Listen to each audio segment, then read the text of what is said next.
Keep your hands and head inside the vehicle at all times. Buckle your seatbelts, check your mirrors, sit on back and relax. It's lights out and away we go for the Tall and Short of It podcast.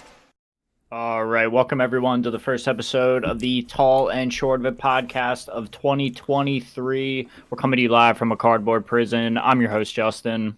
And I'm Aaron. Welcome back, everyone. It's been a couple weeks and an extra day. It's good to see you, Justin. It's good to be here to get to make another episode for everyone. Yeah, good to see you too, sir. We had some time off for the holidays. I hope everybody's holidays were good. I hope your holidays were good, sir. If you want to get right into the episode here, why don't you give me your rose, thorn, and seed? Sure. So I'll start off with my rose, which was really just the holiday break in general for the pod, for work, having some time off around the holidays, getting to spend time with family. It was a bit busy. It was nice, though, getting to spend some good time and also get some relaxation in the meantime as well. So it was much needed. I think work and everything, I was feeling a little burnt out. So I feel much recuperated since. Nice. So definitely good there.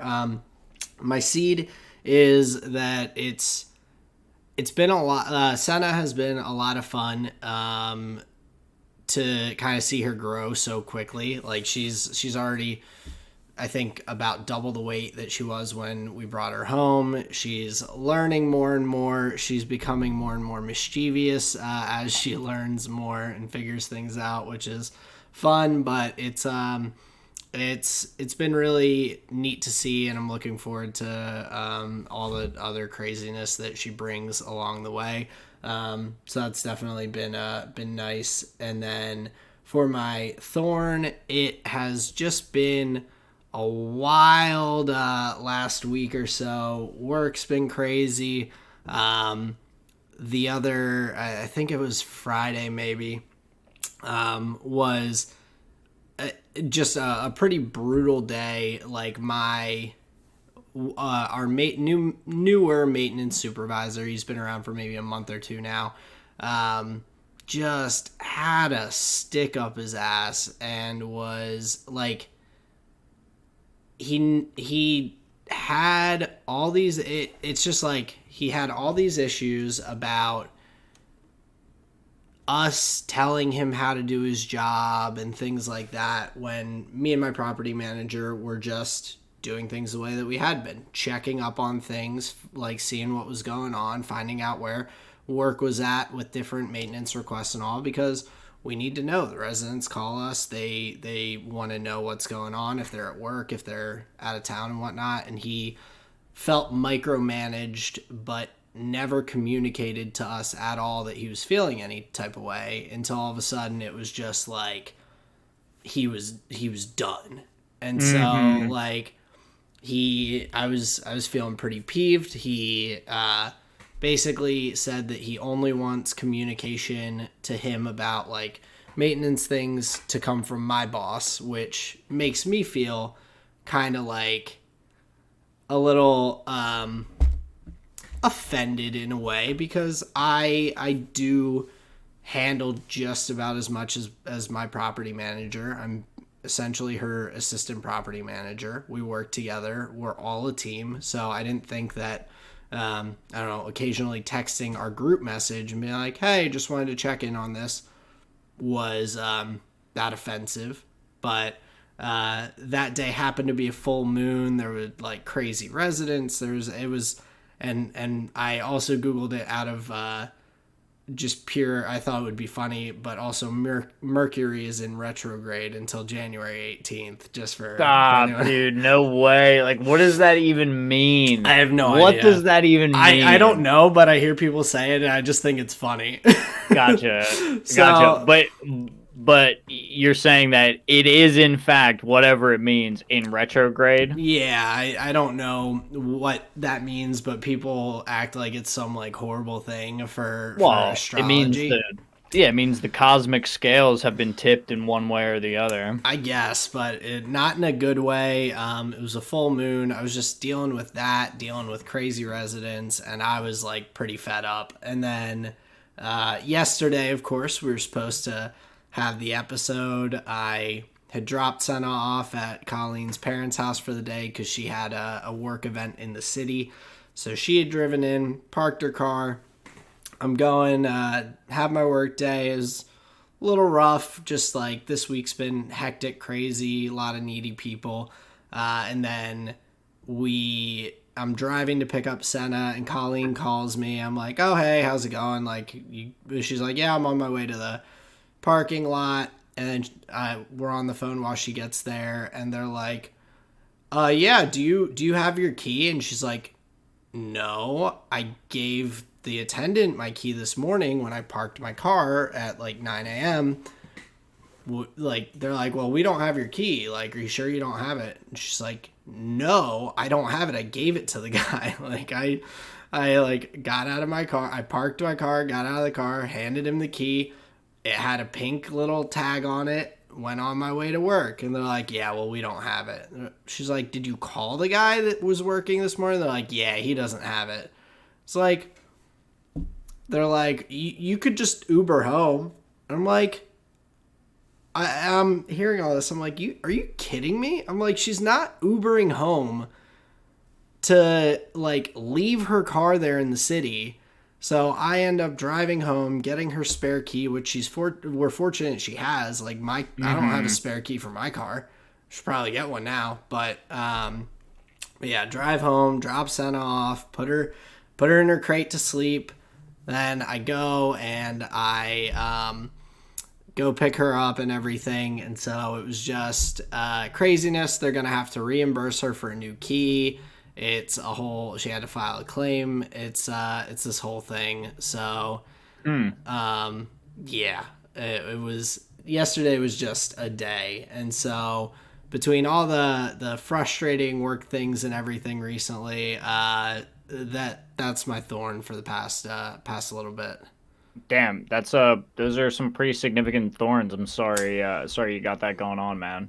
Thanks. I'm keeping optimistic. I've just taken on the attitude of I can do what I can do and just try and work the best I can. But yeah, it's been pretty rough. So, but that is enough about all of my goings on. How have you been? How was your break? What's going on in your life? Some ups and downs, I would say. Overall, pretty good break. And yeah, enjoyed the holidays and everything. But yeah, not everything, is a great start to 2023. So I'm just gonna start with my thorn. Just to get it out of the way, I just want to say rest in peace to our girl Sasha. We had to say goodbye to her soon after Christmas, and that was pretty heartbreaking and a tough week to follow.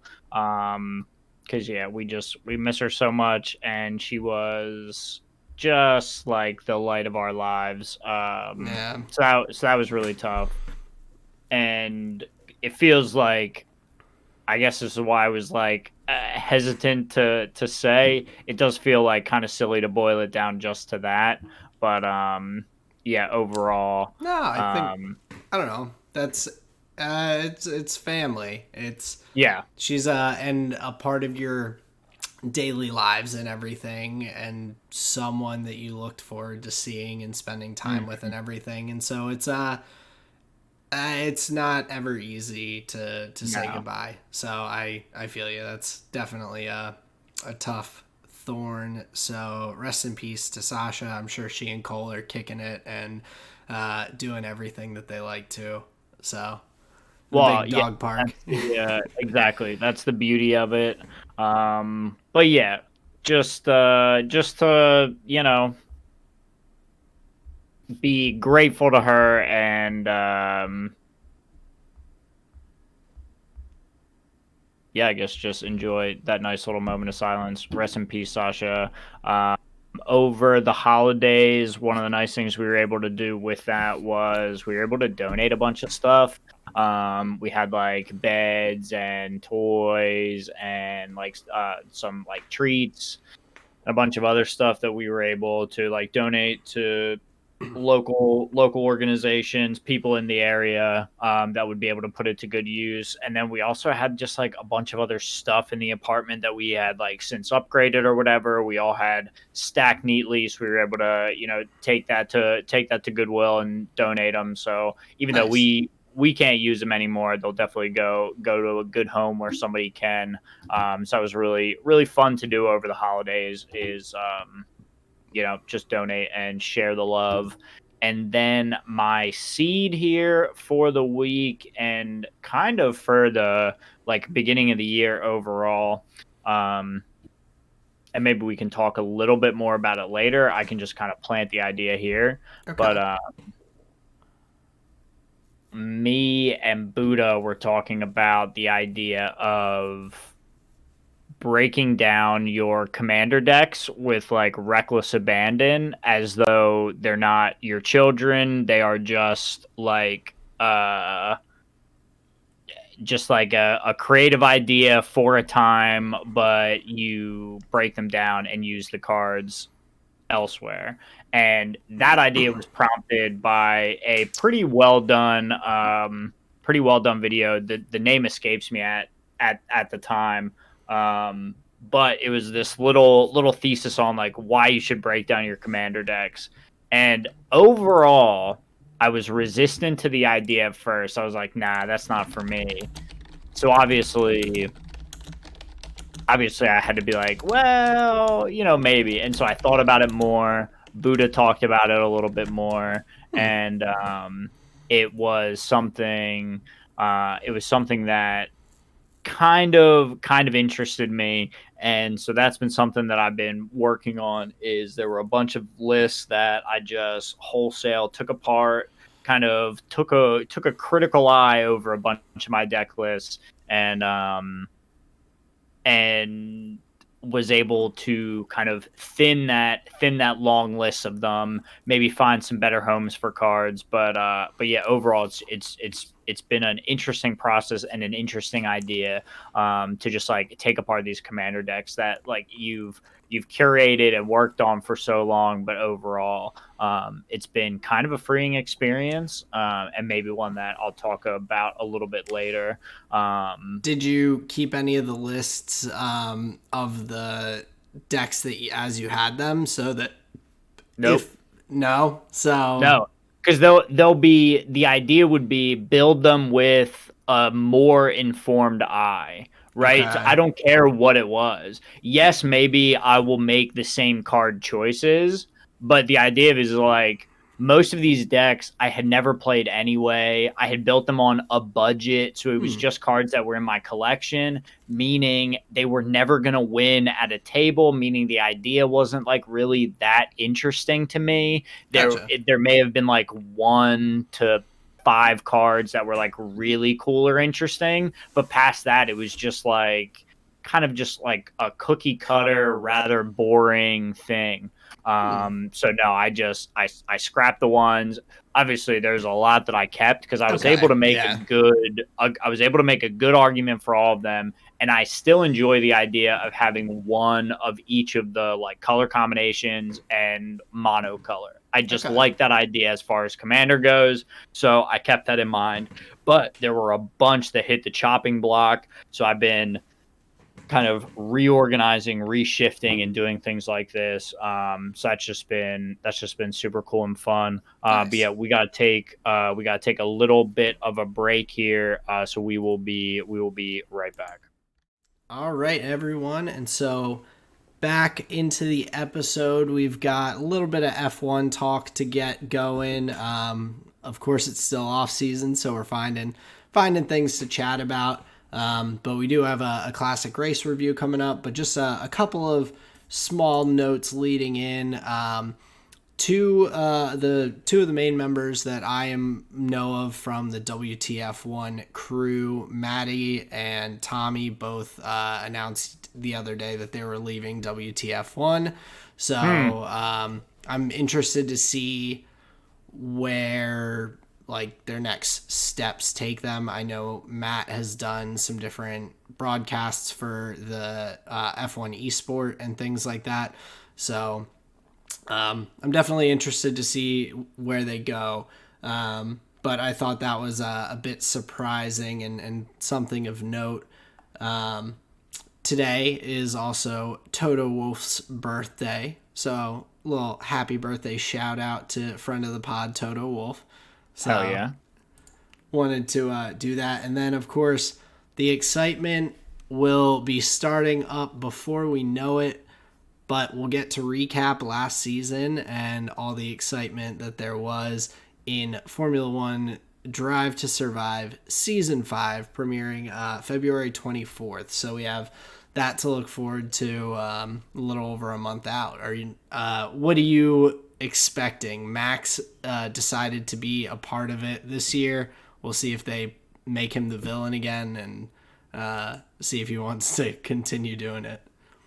I think it'd be pretty tough to make him the villain, being that there wasn't the amount of come-togethers that there were, and even when Max and Lewis did have the opportunity to race each other, it ended up being pretty, just everything was fine. So yeah, I bet they would have trouble doing that. However, I should tell you a little bit of a secret. Me and Sarah got to episode like 3 of season 4 last year, and we were just like, we already watched this. Yeah, I mean, I watch it just for the extra stuff. Like, obviously we know what happened in the races. We know how things turned out. I like seeing the extra interviews with like the different like team principals, Will Buxton, just some of the behind the scenes things that you get from the crew more so. And it's also for me, I think it's kind of a fun way to revisit the season in a pretty short, sweet way. As opposed to just like running back through race highlights week after week. It kind of reminds me a bit of like what the energy was at that point in the season in terms of like expectations. It'll be interesting to see the early season from this last year in the Red Bull Garage and how they started with 2 DNFs in 3 races for Max. And just a lot of those kinds of pieces and the swing from Ferrari leading to being behind, the fight for P2. It just kind of brings back like what I was thinking at the time at that point in the season. So sure, okay, yeah, that actually is a pretty good case for Drive to Survive. Yeah, I could only see it from the purely like utilitarian side of it, where it's like, I know this data. I don't need to rewatch it. I was just thinking like in terms of like, podium, what happened, the storyline. Oh yeah, absolutely. But you're right. I guess there would be an angle that they could show that we didn't get to see. So yeah, I think maybe I'd tune in. Although we don't get the.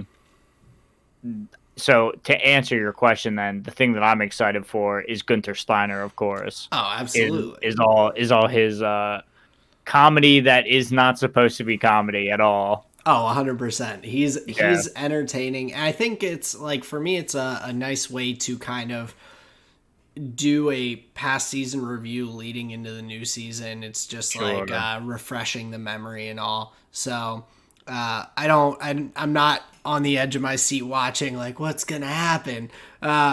Dude, you never know with you, man. You never know. That's fair. But yeah, I'm looking forward to it.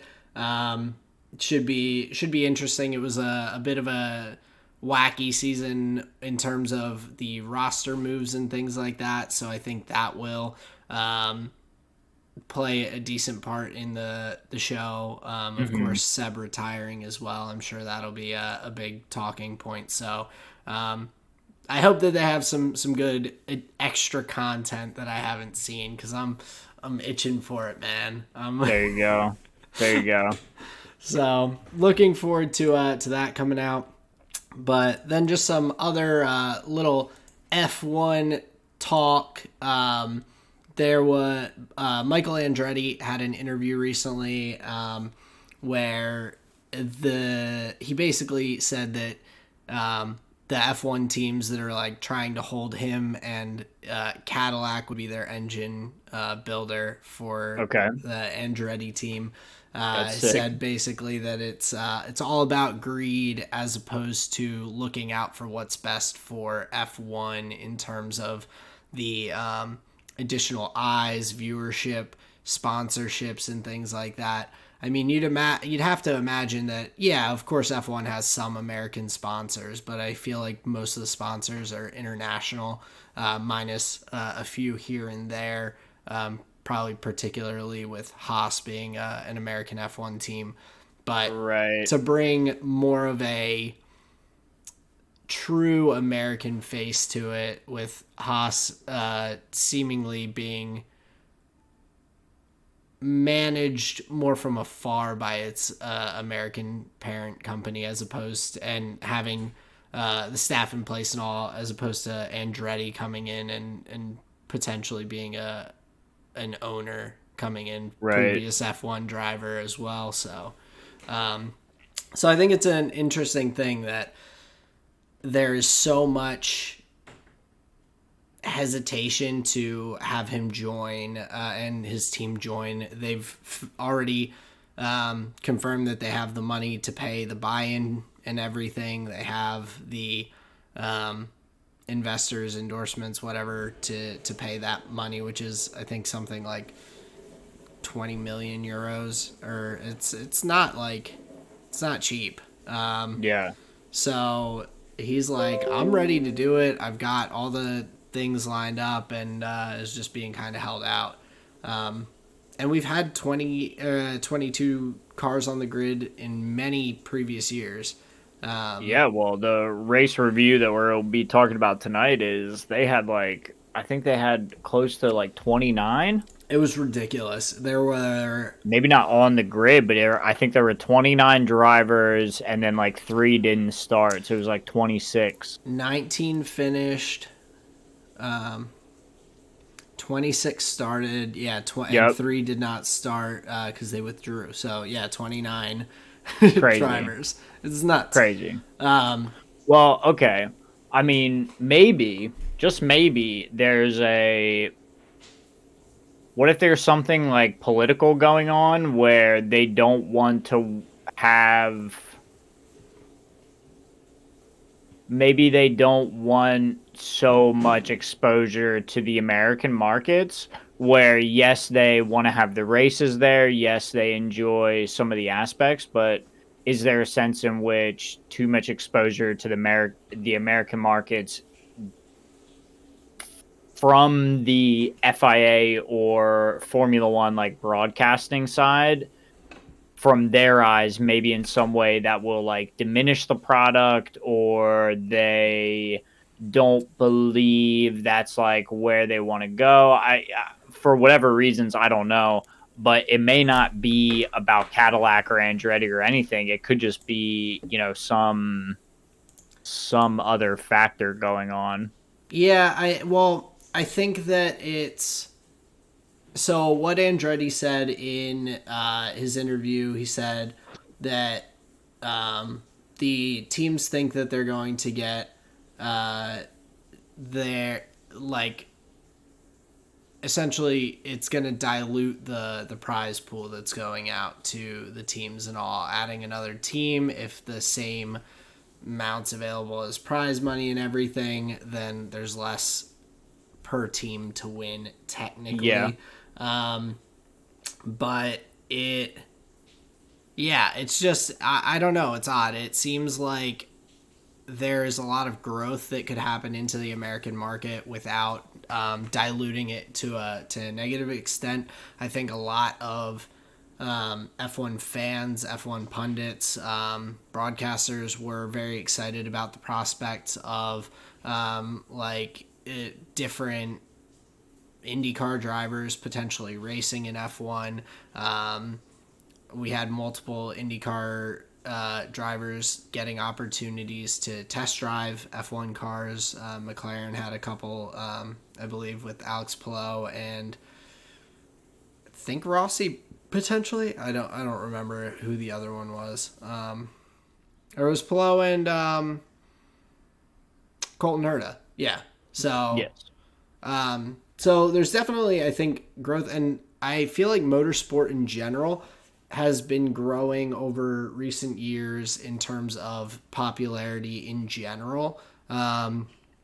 So I don't necessarily see it being like such a limited thing. I feel like that's a bit short-sighted of a view, but I also understand that teams have to focus on their profits, and it is a business as well. So I do, to some extent, understand being a little apprehensive, but to kind of just push it off and not open yourself up to looking deeper at it as an option and saying, okay, like if this happens, then we are going to want X, Y, and Z as like teams from the FIA and everything, then I think that's a pretty reasonable expectation. Like, hey, we're going to need prize pools to raise up to accommodate for another team. We're going to need just whatever else, extra marshals at the tracks, because there's going to be more cars that could potentially need like marshals and stewards and whatnot around. Or I don't know. Like I'm sure there's a lot of things that go into it, and like, oh, we're gonna have to restructure the paddocks and the pit lanes and whatnot to accommodate for that. So there are a lot of logistical things that I'm sure could be figured out, but I would hope that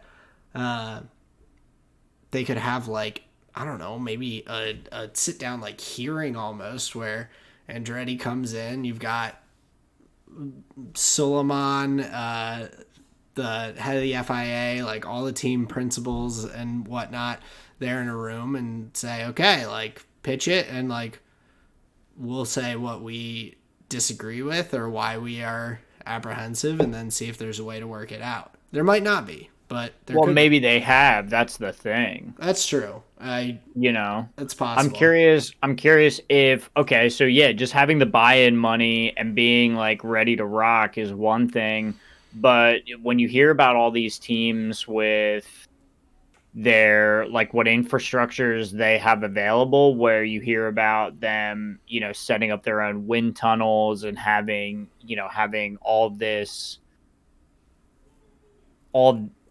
these facilities at their, main headquarters and whatever, maybe they believe that like, actually you've been pretty competitive in the series that you do race, but we actually don't believe you have the resources to put together like an interesting solution for like our series. Yeah. And, whatever. Yeah, I know. So from the interview, he said that one of the biggest reasons that like they didn't get in, they tried to purchase the Sauber Alfa Romeo slot, was because they didn't have an official engine manufacturer backing them. But now they have GM and Cadillac, right? And so they're like, we've got now we do check every check mark on the checklist and everything. So it's interesting. I would not be unhappy to see them in F1. I think, hey, I feel like each of the past couple seasons we've been talking about drivers that we felt like should have a seat in F1 that just don't end up getting one and have to go and compete in other series or retire or whatnot, which I think overall is a bummer, because there's clearly fans for those drivers that don't make it, but yeah, I think it's an interesting topic. I'm hoping to see more about it in the near future. Yeah, but just a couple more thoughts on it. Like on name value alone, like sure, whatever. Cadillac is another like high-end car manufacturer that we are familiar with, but past that, like who's to say that, they go through all the rigmarole, and who's to say we aren't just not I shouldn't say we, the governing bodies aren't just signing up a 21st and 22nd grid slot just so they can like run these cars, like, and saying like they don't get to compete at all. Yeah, maybe they're in that whatever 3 second window that you have to be, or 6 second window, or whatever it is, but like if they are just another Williams like at the back of the pack, that's not interesting at all. Yeah, You would almost want a team that's going to come in and be like, look, we have a car that's faster than X. Then the conversation about having them in is way more interesting. yeah. Like would so okay, so here's a question that I don't know if we can get an answer to. Can you build an F1 car without having a slot in the constructors to like proof of concept basically? I mean, I'm sure you could, but without knowing whether you'd be let in or not, then it's Right. like, why spend probably. I mean, I can't even imagine how probably at least $50 million on the like building, the manufacturing, because you still as a F1 team, as a constructor, would have to make all your parts. So Right. with the IndyCar like chassis all being like standard across the board, that's not as big of a thing that comes into play. So it's like, why hire all these people, do all this work and effort and everything to potentially just have them be like, oh, nope. And then you're just like, well, I just wasted millions and millions of dollars. Of course. So, I mean, I would love the concept of, or I don't know, love, but I wouldn't hate the concept of like, hey, if you can build one, we'll give you like X time, and if it's like, we'll give you a assumed like spot on the grid, if you can put together a car that is gonna be within the whatever 106% or 107% rule, or whatever that rule is called, in terms of qualifying. That's what I was looking for, not Yeah. 3 or 6 seconds. I was looking for the percentage. There you go. Yeah, so I gotta look that up because that's gonna bother me. 107% rule. So if driver is 7% off the time wise off of the lead car, then they do not qualify. So I mean, I don't hate that idea of being like, hey, you'll pay the whatever. We just need to see you build the car, and if you do, then you're in. Be like, okay, like that's, I think, not the ideal scenario, because then you're just putting them in a position to still potentially like spend a lot of money and potentially waste it. But I don't know. Yeah, but then as an organization, the FIA and Formula One as a whole knows like you're really about it, and not only about it, but like you can produce a car that is competitive and interesting. Because I think that's what they're selecting for most, is just having like a good show, making sure there's good races every weekend. If you're effectively just signing on another Williams to just like putter along at the back of the grid, not be competitive, have drivers that have like cashed out of other teams, or are just like, Yeah. dude, like a Nicholas Latifi in a Cadillac at the back of the grid. Stop, just I don't care then. I know. And I'm worried that's what that situation brings overall. That's pretty fair.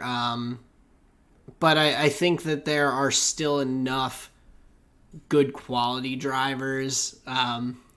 Hulkenberg and Latifi in the Cadillacs, Hey, back of the grid. Hulkenberg's going to be in the Haas this year. Sure. So we've got Daniel Ricciardo, we've got Mick Schumacher.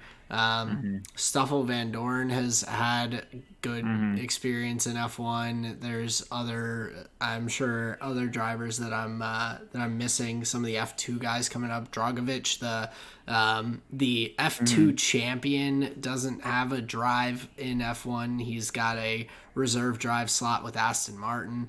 I think there's talent that's available. That we just keeping it as competitive as possible with 20 drivers, I think can sometimes cut out some still talented drivers. Sure. But it's funny that you've mentioned Williams, just because it's ironically, so I've been rewatching, I've been going through, I talked about it before, the 2016 F1 season. That's my what I watch when I'm going to bed. And I put the sleep timer on for like half an hour. I'm watching, and then next day I just go back to wherever I fell asleep and continue through the race. Williams was really fucking competitive, man. Yeah, no, I know that, but like right now they are not. They are at the back of the grid. They're not. But and I'm not saying that to be disparaging, but just just picking the team that they would be next to. That's all. Right, and I'm just curious. I'm curious, like a new engine manufacturer that hasn't been in F1 before. Yeah, Enion. I don't know where I was going with that. A new engine manufacturer coming in, I think. I don't know. I think that's interesting. It could potentially bring some new ideas that maybe these engine suppliers who are all around each other constantly, and the teams that are constantly trying to figure out the next thing and whatnot, maybe having GM and Cadillac in there brings something new. But I don't think we're necessarily losing out by not having them in F1, but I don't know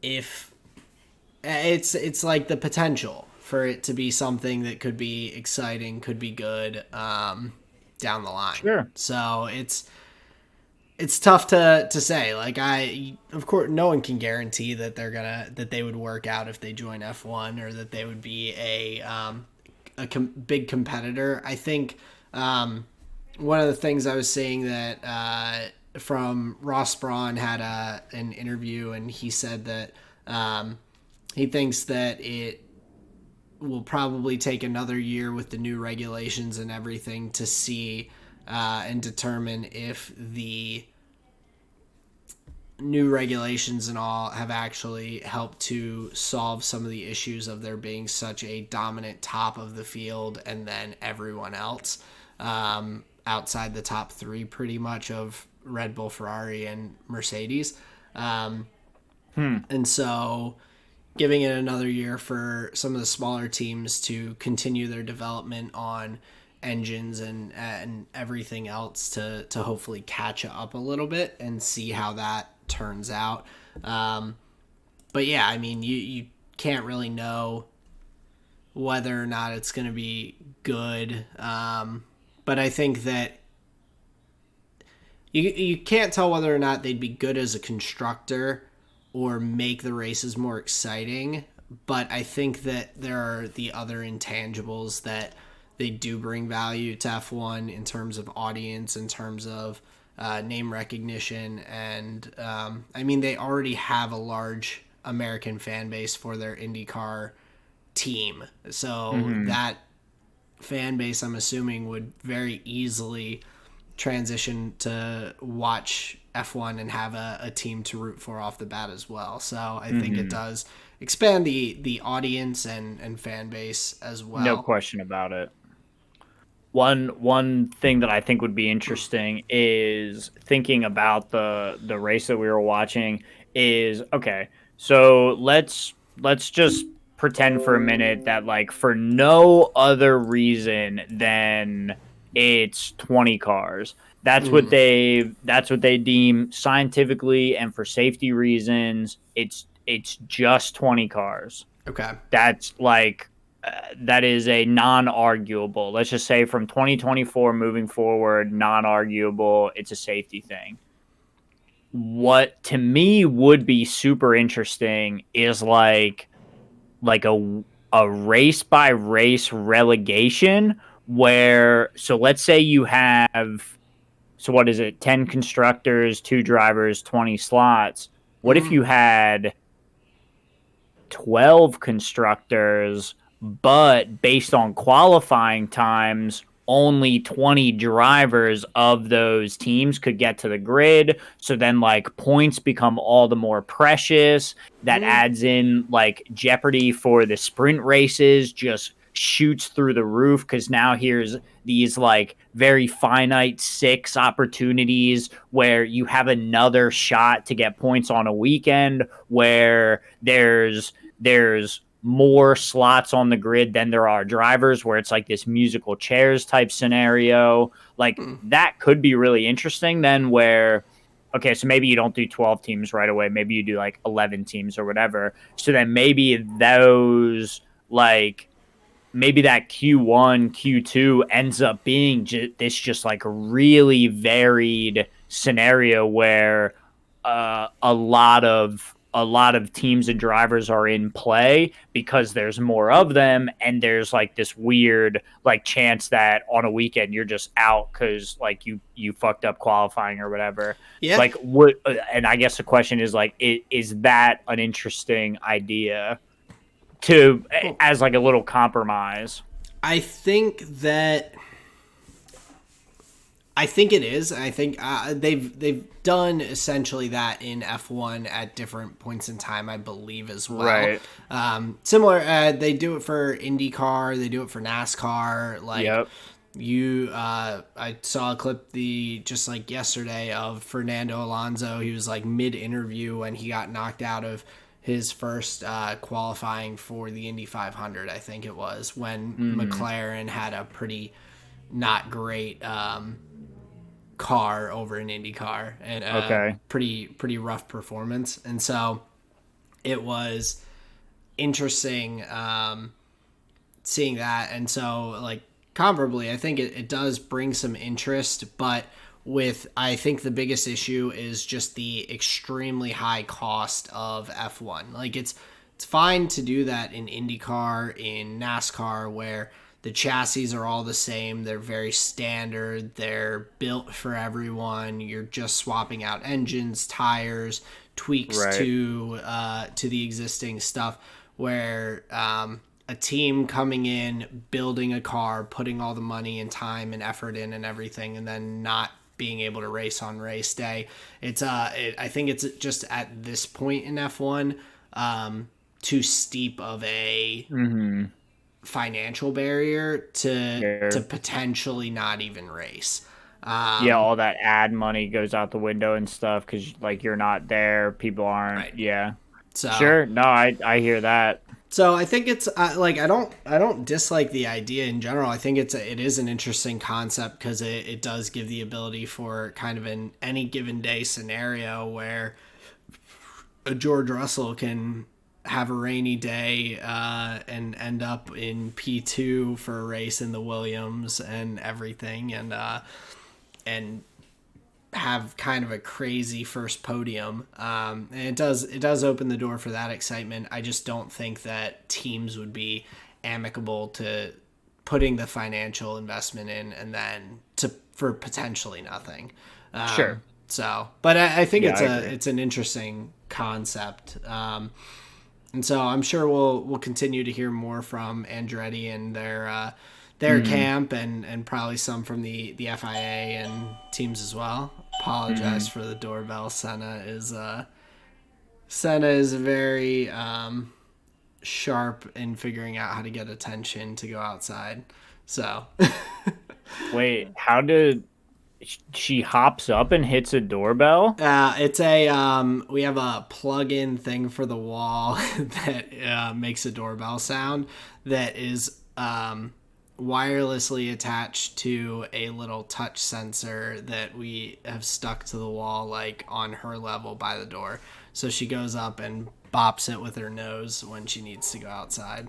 Yo, that's adorable. That's so funny. Except when she wants attention, and like earlier, like Colleen had washed the bed sheets during the day, and I was putting the duvet cover back on the comforter, and so she kept trying to bite the sheets and grab stuff, and she was being a little pill. So we put her out in the living room with all her toys, and we were like in here, like flipping the duvet inside out, pulling the comforter in and everything.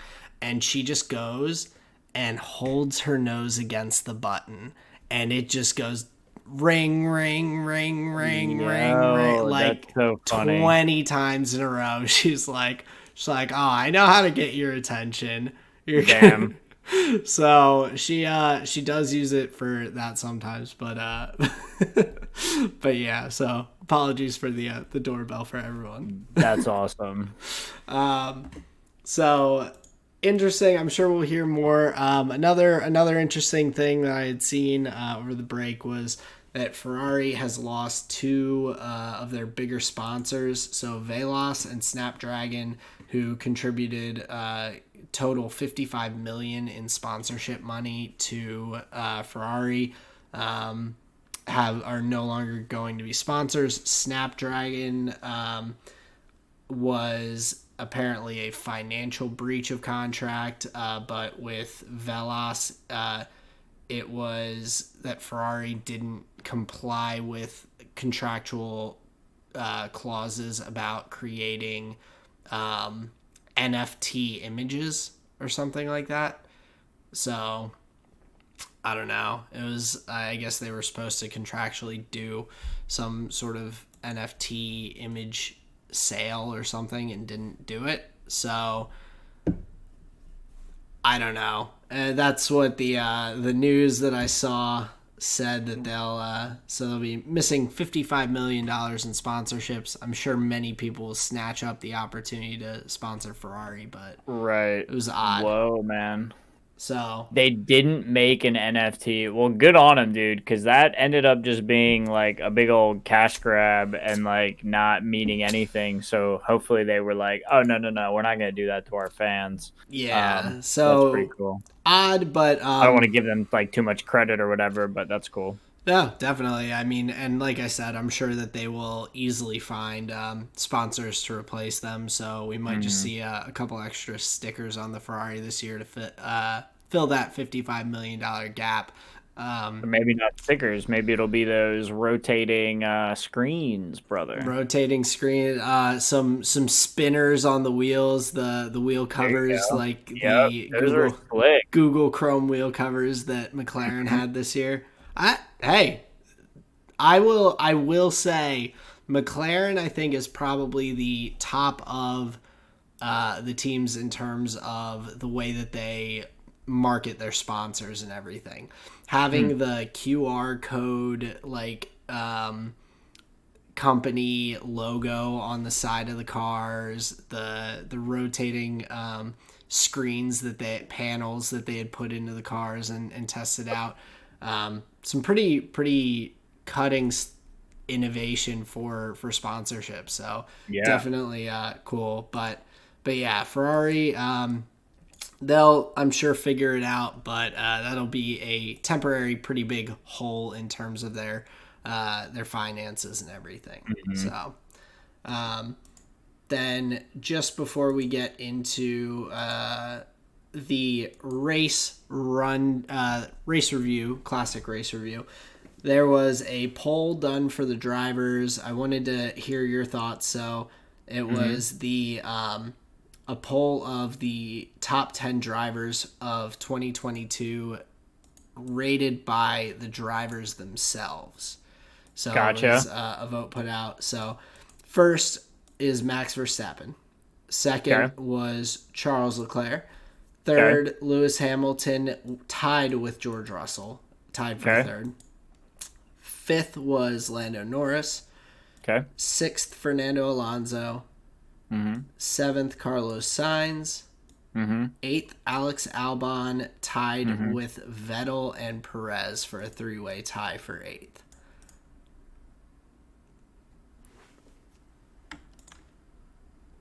I'm Gotcha. gonna link it. So they wanted the top 10 drivers voted by the drivers, and then they were like, we can't decide, so we're gonna give 3 people 8th. No, I have a feeling it was like a point system where each person was like gave a rating of like 1 through 10 of who they thought, and then you just total up the points, and lowest points is first. And Yep. Okay. Yep. So, I'm silly. You're right. I'm silly. but All right. So Max Leclerc. The only thing is, like, I would rate Perez much higher. I would bump him up a couple of spots too, or at Honestly, least to be in a tie with Sainz, in my opinion. No, I'm gonna just straight up swap Perez and Norris. Really? Like, yeah, like, okay, Norris did what he can, and when McLaren gives him a better package, yes, he's gonna shine. He had some decent performances like in that regard, but he wasn't by any means like stellar. I think Sergio did more for his team, like percentage wise, than Norris did. I think they're just like patting Norris on the back, like, good job, bud. Being teams with Daniel Ricciardo, like, that must have been really tough. Like, he's a really sad guy. That sucks. I think it's more of that. Like, Perez, like, truly, like, outperformed many drivers this year. Well, I would just straight up flip him and Norris, and that would be my list. I would agree with you in terms of outperforming a lot of drivers, but also in better machinery, which is that's where it gets like really tough to, and why there's all these ties because it's hard to, like, I think from our perspective, to like judge how good of a driver someone is when the vehicle comes into play a lot. I think the thing that I saw was, I felt like Lando not only outperformed his teammate and other drivers a number of times throughout the season, but seemed to like outperform his own car at a number of occasions. Like I think, and not in every race, he had his tough races as well, but he had some, I mean, we talked about it before the break at one point at the end of the F1 season. Only driver to get a podium outside the top 3 teams, Lando Norris. So I think having him at 5th is not unreasonable. I could see you bump Perez up to 5th and just knock everyone else down one. Maybe like knock Norris to 6th, Alonso 7th, Sainz to 8th, and tie for 9th. Sure. So I could see that, because I do that's think like the Sergio, less extreme thing to do. Yeah, I think Sergio had a really solid season, but I just think him being outperformed by Max pretty consistently, just kind of, you have to at least knock him a little ways down the order there. Sure. Yeah, fair enough.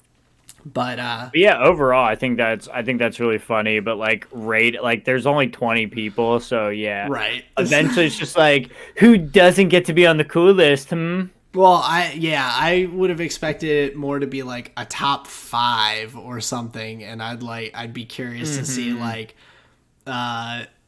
where the breakdown, or who got top 5 votes that didn't make it onto the like final list because their average was like, I'd be curious to see that. That would be interesting. That's more of an interesting conversation. Well, and some of it is like, part of that conversation is like, you know, the top whatever is, you often want to hear like, well, why not this? Because ultimately, there is only so many things possible in that conversation. You know, I'm just like generalizing. There only are so many things possible. So right. when when something is left out, it's like, okay, so now you have to talk about like what you rate higher than another thing. Like, do you rate longevity over like championships or whatever it is, like Yeah. those kind of things? That's when it can get really interesting. But yeah, just like wholesale, just taking half the grid and being like, we like these people. Like, okay, that's cool. That's cool. Yeah, I mean, it's I would like to hear some arguments for other drivers as well. Like I could see Ocon coming in over Albon potentially. Yeah, but Esteban Albon performed in a Williams. He did, and so this it's is where like the car, yeah. the vehicle matters. So it's like it does come into play a bit, but I thought it was interesting seeing that put out by the drivers. Definitely a interesting list to see. But I do wish that it was a little bit better defined. Even if we saw what all 20 drivers' top 10 lists were without names of the drivers like on them to say, oh, this person or that person thinks that this person like I like keep it anonymous, but it would be interesting to see. Sure. And then getting kind of towards the upcoming season, I thought it's something that I've heard mentioned, but I after this past season, I thought was like intriguing as well. But the driver who wins the first race of the season has come in second in the driver's standings every year since 2016. 2016 is the last time that did not happen because Nico Rosberg won the first race and then finished first, where in 2017 Seb won the first race, finished P2. 2018 Seb won the first race, P2 in the drivers at the end of the season. 2019, Valtteri wins the first race, P2. 2020, Valtteri wins the first race, P2. 2021, Max wins the first race. Or no, wait, hold on. 2021, I lost it. Where is it? Lewis wins the first race, P2. And then 2022, Charles won the first race and finished P2. Whoa. So, that's just quite a curse. An interesting curse/coincidence. So Damn. I'm keeping an eye out for who wins first races of this year to see if it continues. That is some spooky voodoo, man, to put on something. To put on Charles Leclerc. Damn, dude. No, I mean he's just the most recent one to get bit by it. So there you go. But for the upcoming season, of course, we've started to get dates for F1 car announcement dates and reveals. So nice. We've got basically over the first couple weeks of February at the moment, we have 7 confirmed announcements. We have Williams on February 6th. Hopefully they'll use their app again and it won't crash this time. February 11th, AlphaTauri. February 13th, Aston Martin. Also on the 13th, McLaren. Ferrari on the 14th. Mercedes on the 15th. Ferrari on Valentine's Day. Nice. And then Alpine on the 16th. So we still have who is that? Red Bull. Who's missing? Red Bull, Alfa Romeo, and there's one more, Alpine. Alpine I said. So whoever the last one is. Gotcha. Okay. So they'll all be taking the skirts off their cars. Yeah. Gotcha. So showing it off for the world coming Hell up yeah. in a couple weeks. So I'm looking forward to that. And also, I just wanted to lay out briefly for the people.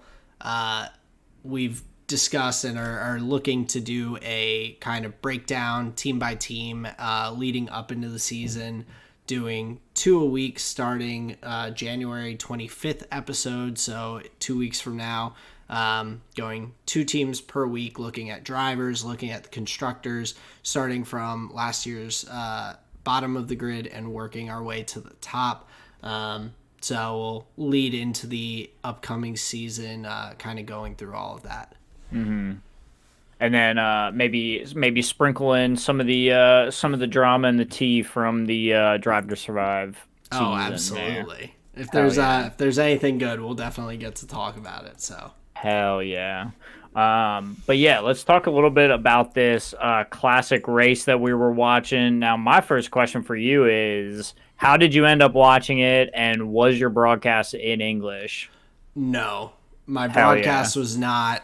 So initially, I watched as much as I could from a few videos that I found that either had no broadcast audio, and I was just watching the cars and trying to kind of figure out what was going on. And to eventually just like watching through, I watched a good bit from the link that you sent as well. Yep. And so, yeah, the broadcasts were not in English. I was trying to find highlights, kind of anything that I could, because it was not, it wasn't in the F1 archives, which... No. And I mean, that's going pretty far back, honestly, at this almost point. 50 years, yeah. Yeah, so kind of expecting there to be footage of it is... Well, there is. It's just there's no broadcast at the time, so... Right. But you could hear some. I think the broadcasts that I could hear in the videos I watched were all radio broadcasts. Gotcha. So you could hear like them calling out specific names, but since they weren't in English, I couldn't understand anything else. Well, I mean, obviously you heard Lauda's name, Schachter's name, and I'm pretty sure the Germans were saying Regatoni, so not like the double Z. Like if I was reading that name, I would say Regazzoni. But maybe that is like the double T Regatoni. I don't know. But yeah, it was just funny to hear those just pop out here and there. Well, but yeah, I guess like they say like grazie ragazzi, and when they're speaking Italian, so maybe it's that TZ doesn't come through quite as well. Maybe that's what it was, but gotcha. I also managed to one of the clips that I did watch that was in English but was not truly. I watched some clips from the movie Rush from 2013. There you go. It gave a little bit more of the story surrounding, obviously dramatized. But it was tough to find. I don't know how often we're going to be able to go back that far, but it was an interesting race to look at, especially being the first one back from Niki Lauda's Nürburgring crash that he had and only missed 2 races after almost dying.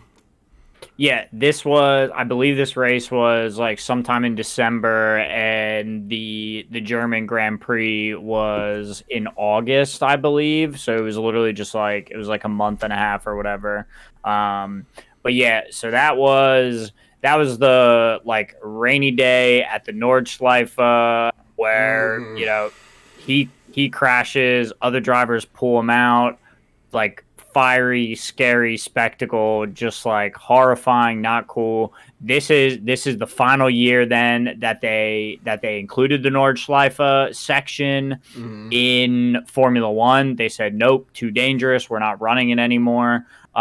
Which is like kind of it's a historic track, and I think probably a historic moment in Formula One where they really like turned an eye to safety and was like, this is not okay anymore. Yeah. And like, so yeah, from looking at it, Niki Lauda himself had actually, like, even being the fastest at the Nürburgring with the Nordschleife section, had tried to like urge other drivers to boycott the race because he did not feel like the safety was where it needed to be, and clearly was not. Like he was. Yeah. That is the, I guess, one of the biggest like examples of pure irony that you could probably come across, is this man saying, don't do this, it's too dangerous, they don't have the safety measures, and that man is the one who ends up having a almost fatal accident, which is pretty wild. Brutal. But the beautiful thing, obviously, is, you know, he makes it out alive, gets heals up, recovers, and here he is a little bit later for the 76 Italian Grand Prix. This is at Monza. Like we said, it's only like a month or whatever out of the car after the accident. Pretty exciting race. And we were purely watching it from the perspective of, you know, Nicky Lauda coming back. And so he qualifies in 5th position, overall runs just a really solid, really controlled race. I think it was fun to watch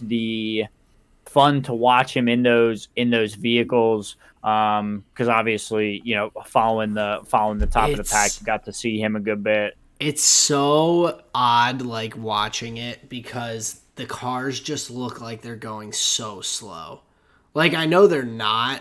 But they are. But at the same time, they are. Well, just they're like slow in comparison to now, but like still not slow. Like now, fastest in the world at the time, but comparably, like these guys are puttering along. Like now in F1, they're taking like hairpin turns at like 60 miles an hour still, and I'm like, it's like that's insane. But then like the speeds where it just looks so different watching it, even though it's the same concept, same like stuff going on. The passing ability is much more due to figuring out different racing lines and things like that, as opposed to like getting slipstreams and like they do that some as well. But it was so interesting, kind of like looking at it as a kind of historical piece. So yeah. The one thing I wanted to talk about is right now, as far as like differences between now and then, is right now we have a lot of teams that are like works constructors that are, you know, building the engines that they run in their vehicles. Back then we had a lot of Fords, like Yeah, almost every team on the grid was running Fords. The team that was in Lauda's like main battle was the Tyrrells. They were running a Ford engine. Obviously, Lauda was in a Ferrari here at the time. But yeah, a lot of Ford engines at the time. There was the Ferraris, which I don't believe were selling engines to anybody else. I think they were just like a works constructor, just using their own engine. Yep. We had one team using a Matra engine, which I don't think anybody else on the grid at the time was using. Nope. And then a couple sporadic Alfa Romeo engines. Bravo, Alfa Romeo was those were the 3 of like 15 teams that were using non-Ford engines. Yeah, which is like kind of fascinating, seeing that much dominance in that sense, where if all these teams are using it, it seems like it could be the better product at that point in time. So just from a differences standpoint, I thought that was something that was interesting. The other thing we already noted was the amount of drivers that were on the grid at the time. The did not start rule, where, you know, if they don't get in, they don't race. It's definitely an interesting like thing to look at. There's so many drivers on the grid. There's like drivers from a number of like places that we don't have anyone on the grid for any longer, or at this point in time. I mean, we've got a Swiss driver, we've got a Swiss driver, Argentinian driver, we've got a Swedish driver, So there's a lot of countries Pretty sure. represented that aren't currently. Yeah, I'm pretty sure my boy Schechter is. I'm pretty sure he's an African driver as well. South African.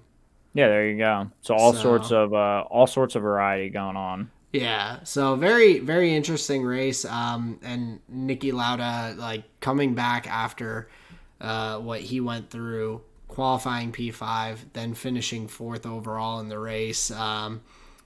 I mean, he put in quite a drive there, barely beat out Schechter there right at the end of the race. So a really tight finish, and I can't even imagine coming back and being that confident to even drive against some of these best drivers in the world after going through that. That is some just pure determination. Like it's insane in my mind. Yeah, and I think that came across on the broadcast. I know they were talking about him a lot and just saying what a miracle it was for him to, get out of the car, but then also just like a feat of spirit to, get back in and, put on such a great race. I think the one thing that is interesting is the one competition that he had like this year for the drivers championship was James Hunt, who at the time was racing for McLaren. Interestingly enough, so he has this whole other like qualifying debacle where he ends up like qualifying all the way at the end. His weekend's effectively over. And then on top of it, gets into the race, ends up spinning out, I think like on lap 11 or something. So the one racer that I think he was only within like 3 or 4 points of him or something. Like they were really close before this race.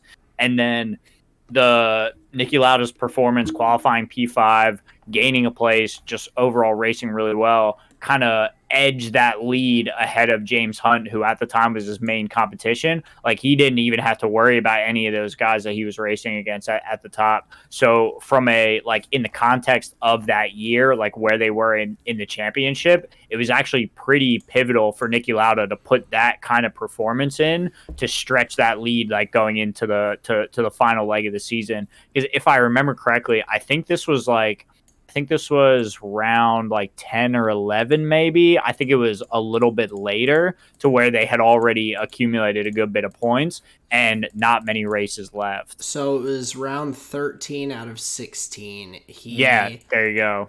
And Nicky Lauda ended up finishing P2 by one single point in the Drivers' Championship. Whoa. So it was 69 for James Hunt, 68 for Nicky Lauda. And Nicky was ahead going into the last race, the Japanese Grand Prix.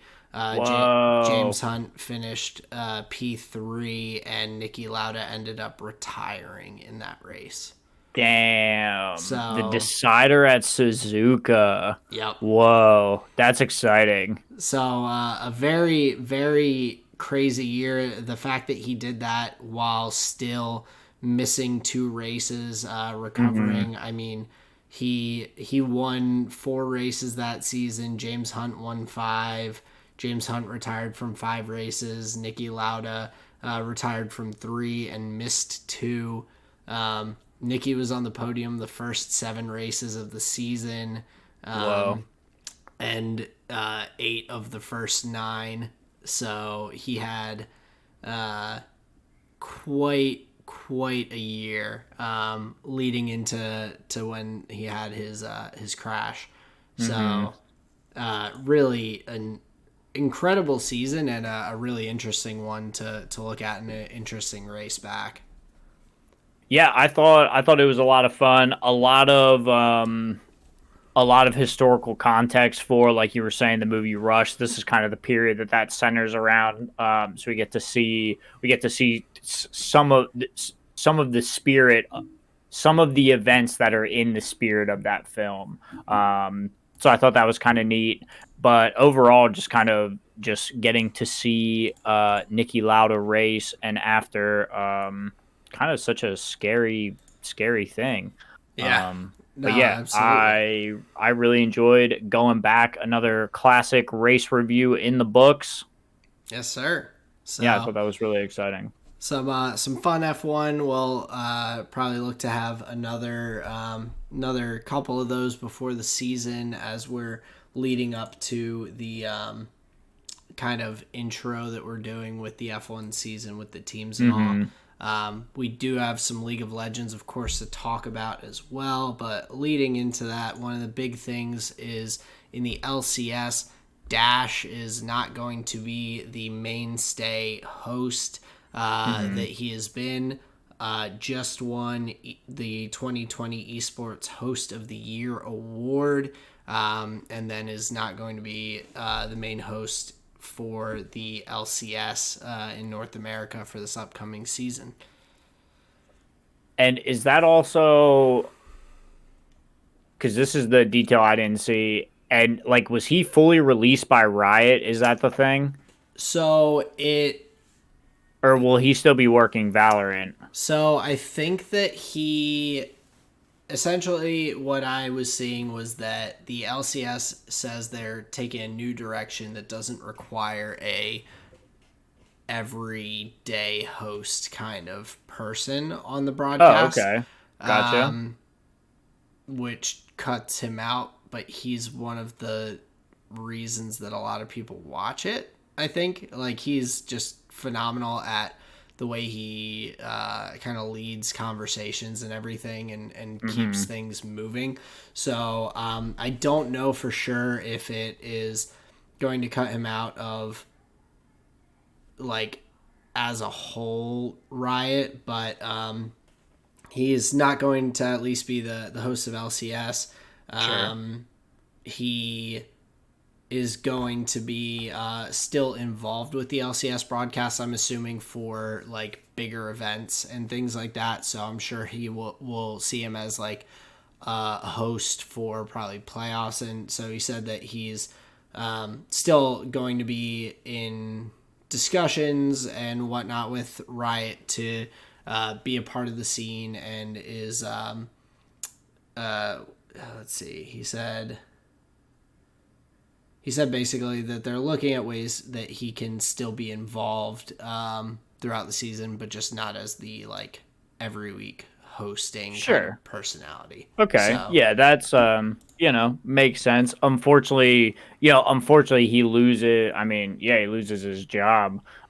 So that's like the thing that sucks. but it does open up the door for him to be able to, I mean, he has a huge talent that would be well utilized in so many different esports, and I think he will not have any trouble finding opportunities. I mean, we obviously have seen a number of other big name League of Legends casters and personalities that have moved into freelance roles. We saw Shox do it, moving away from the EU LCS and LEC hosting, and it seems like Riot in a number of ways is pretty restrictive on what they allow their contracted staff to do. I remember that Quickshot and different people were not allowed to create their own content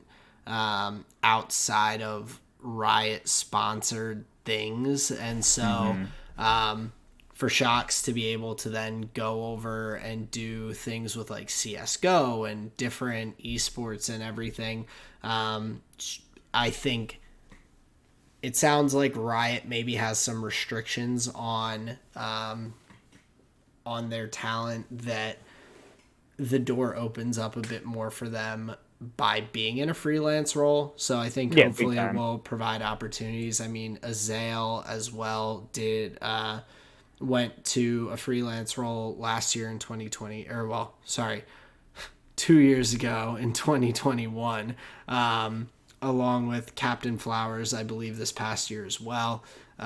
So there's a number of these talented staff that are going to a freelance role and still continuing to work with Riot, but it does kind of beg the question of like, why? Sure.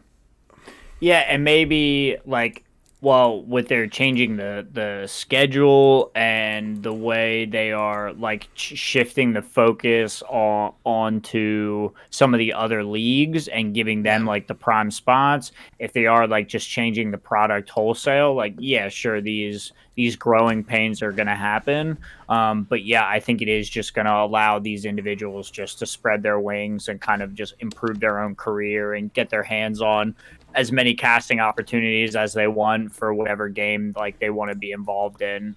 So yeah, it's kind of a double-edged sword, but overall will just end up being a positive for the individual. If anything, it's the company that loses that talent. Yeah, which it does like worry me a little bit. Monte Cristo, big League of Legends, previous caster for OGN and the Korean League of Legends scene, had tweeted out that he said, now that Riot is forced to put salary ranges on job openings, I can tell you that many of their experienced casters make less casting their domestic leagues than this manager esports production management role that they had listed on their website, where it was a salary ranging from 136,000 US dollars to 190,000 US dollars plus benefits or whatever. But the fact that like there's the potential that someone like Dash, who is like in a lot of people's minds a pretty invaluable member of that that crew, could have been making like nowhere close to as much as they probably could have or should have, is a little like concerning in terms of that as well. Is it like, I don't know. I worry that, I mean, without high production quality, then the viewership of the league is going to decrease. If the viewership of the league decreases, there's less likely to be talent that is looking to be involved and like come up in the league. So well, that's where we are right now. Kind of stunts growth. Well, we're at that point, and they're still like making even more cuts to things. Right. So it's like, it's a little concerning. Definitely. Which it, and it isn't surprising, the sentiment that is like, yeah, well, who cares about LCS anymore? I think some of the other regions have proven to just be more interesting, more competitive overall. Like the idea of selling North America as something you should be watching is kind of just a joke at this point. Like they have never shown up internationally really to a degree that is like makes a mark. Overall, the only story you can tell is like, oh, look at some of the chances that they've had where they've petered out. You know, like that's really the only story you can tell. So continuing to live the lie of North America is their premier product, that's just a thing of the past. Like the truth of it is the real product is the LPL and the LCK market. Right. And I think potentially the EMEA with the new rebranding and the expansion of that, there's going to be a ridiculously big talent pool that they can pull from. And that also speaks to the LCS. And another tweet from Monty that Riot put out a post about co-streaming and gave exclusive categories of like types of products that co-streamers cannot like have as sponsors for their co-streams. And it doesn't list beer or insurance. So State Farm and Bud Light may both have pulled out their sponsorships. There's still energy drinks, sports labels, music labels, number of other things that computer memory, food delivery that they'll have as sponsors for the broadcast. But it's the the State Farm analyst desk may State Farm may have cut Dash's job out. So Damn. and then of course the Bud Light, what is it, Bud Light Pentakill or Bud Light play of the game. Oh fuck yeah! I can't even think about. Well, it was like the Bud Light post day show. I forget what it was called. Bud Light post game lobby. That might be it. Yeah. So so those are both not listed on the categories. So Gotcha. They're losing some interest in sponsors as well. So it just speaks to the LCS kickoff and the excitement that was going on there. Why don't you talk about that a little bit for people? Yeah. So their cast was just the dankest memes. It was not serious at all. I think it was similar to like the, what was supposed to be the All-Star event, but it was literally just like 10 North American players. It was just 3 games, not like an extensive series or anything. So pretty watered down overall. The amount of analysis was dense, you could say.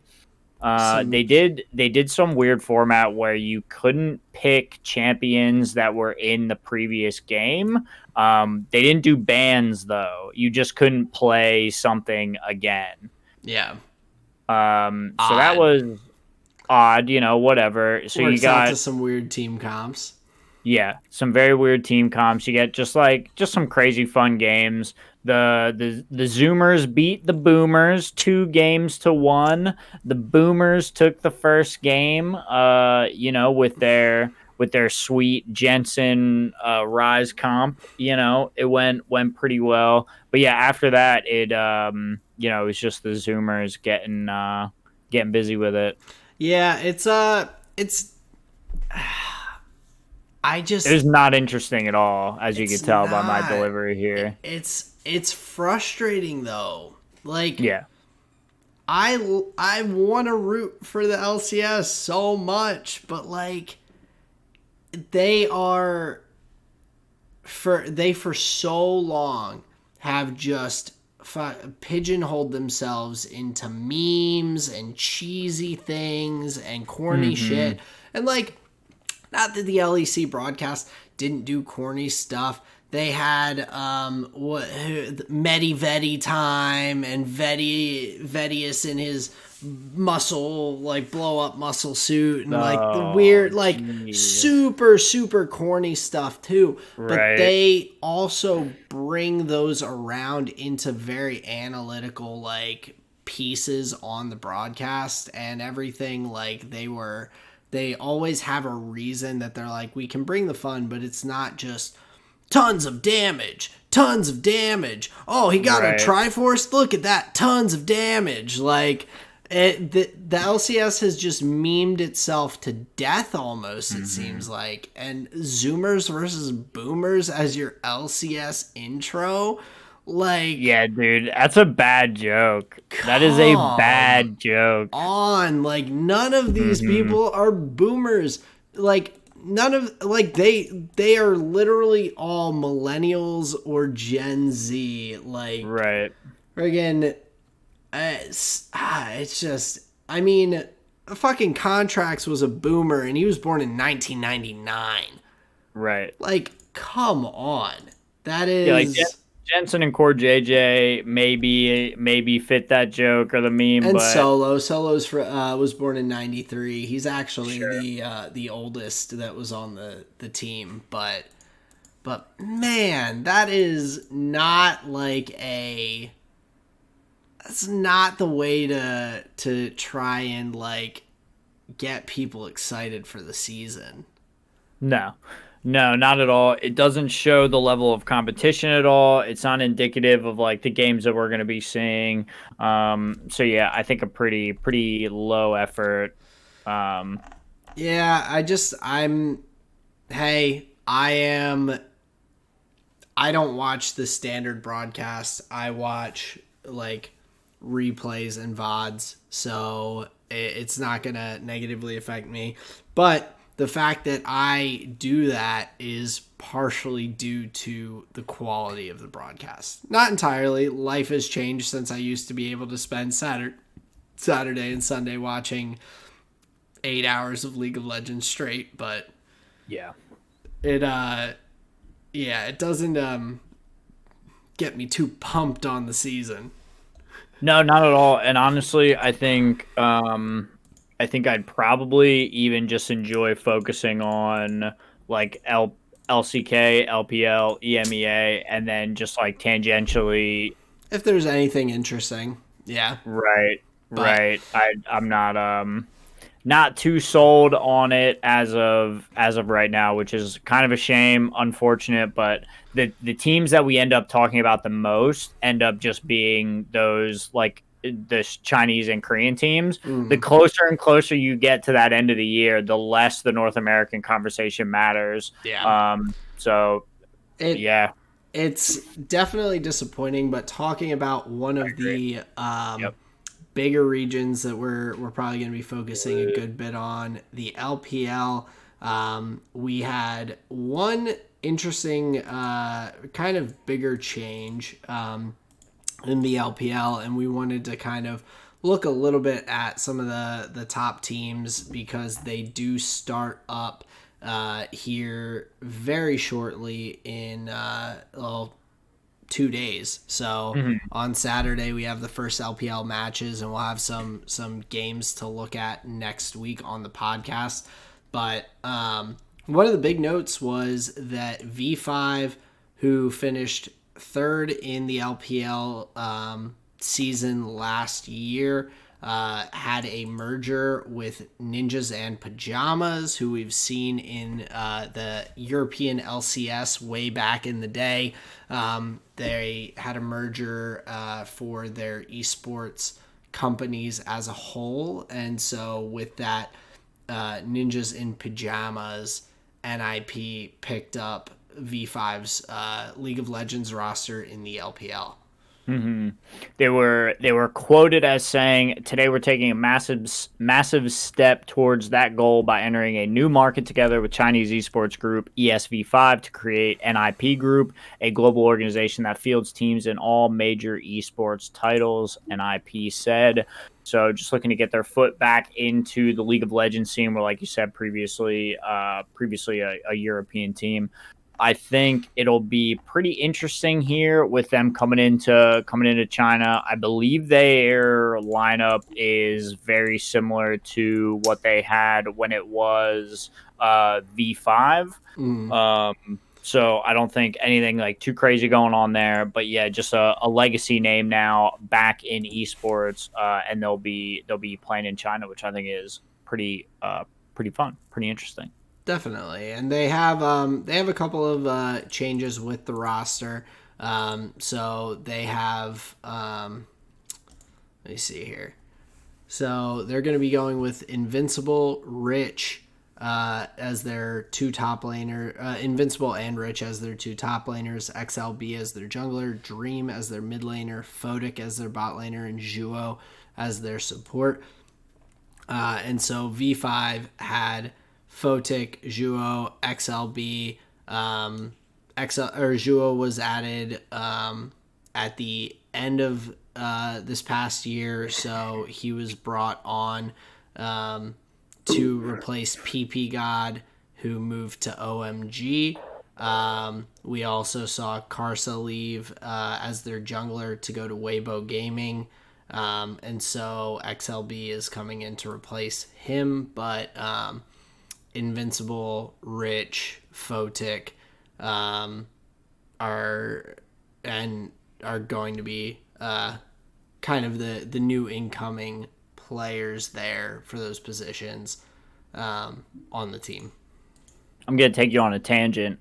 I was thinking about PP God the other day. It was probably actually yesterday. I was thinking about PP God, and it made me think of the Hannibal Buress interlude that Lil Dicky has on Professional Rapper, where he's like, "Man, why you gonna make grown men say Lil Dicky out in the streets?" Be like, "Hey, it's Lil Dicky, man. Why you doing that, dude?"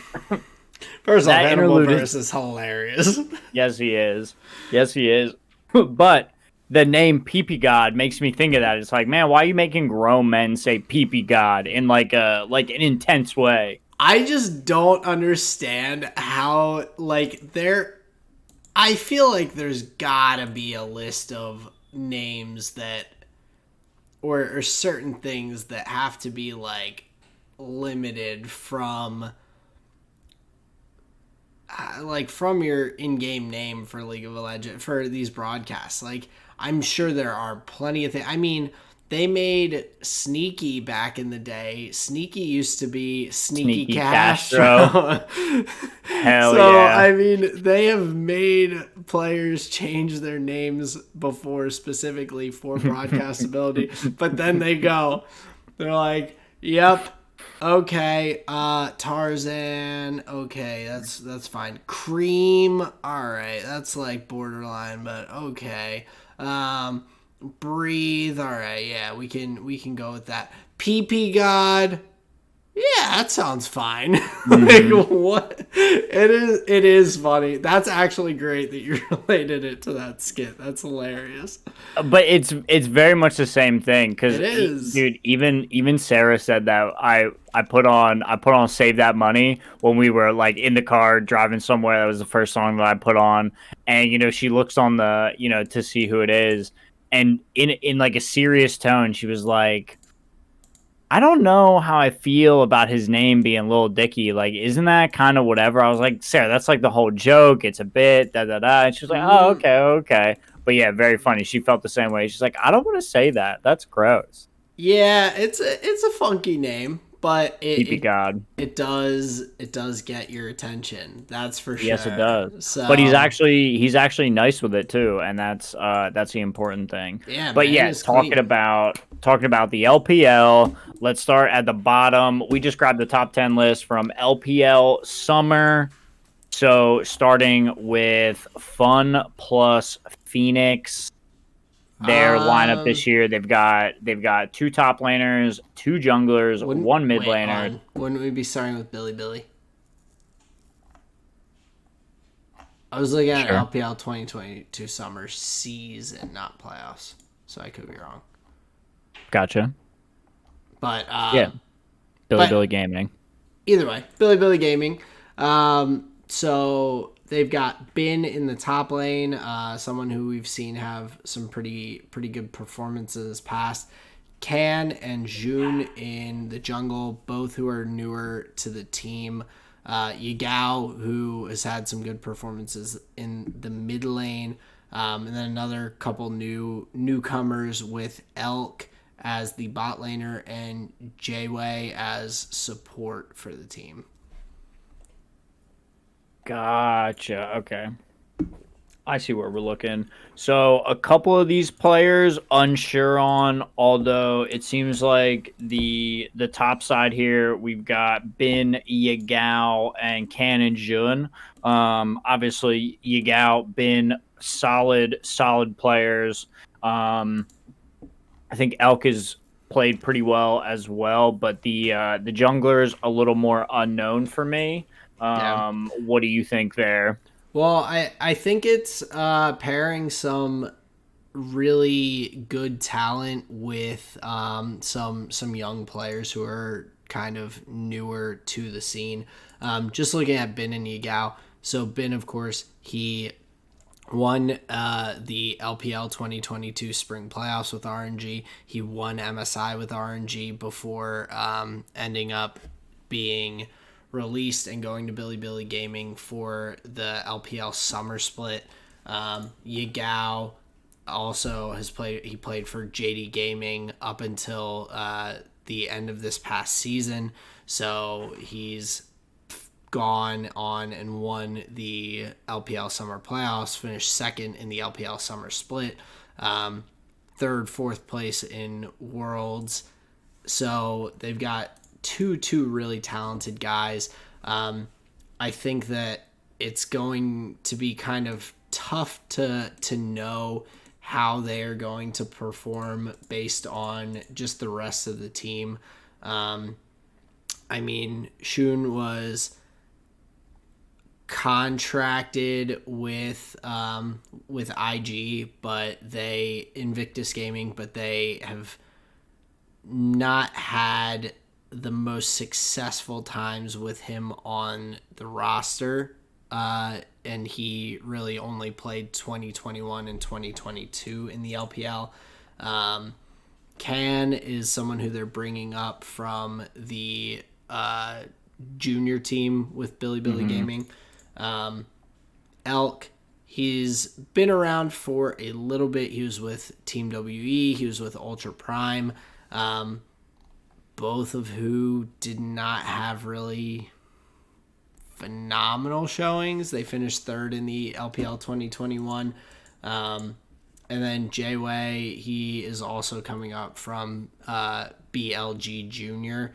So it's gonna be pretty... I think it's a mixed bag. I think they are going to have some early struggles while they're figuring out kind of their team makeup and everything. But, I mean, overall, they had some good performances back in 2022 in the LPL, and so I'm hoping that they can utilize their young talent and kind of build up from the ground with their two veteran pieces that they have there.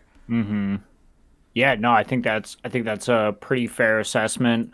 We have a similar situation going on here for FPX as well, where we have the starting bot laner LWX with Xiao Lao who's been with FPX for a good number of years, and then a bunch of players that have been in the org for a little bit playing with Fun Plus Blaze, which is like their academy roster. A couple of these players have moved up and down on either roster, so I think it'll be interesting where this will be a way for so them to see how their farm programs are doing, bringing up these younger talents. Yeah, and we see this. I feel like we haven't discussed this like really much on the pod because last year was the first year we really started honing in a bit more on the LPL and the LCK.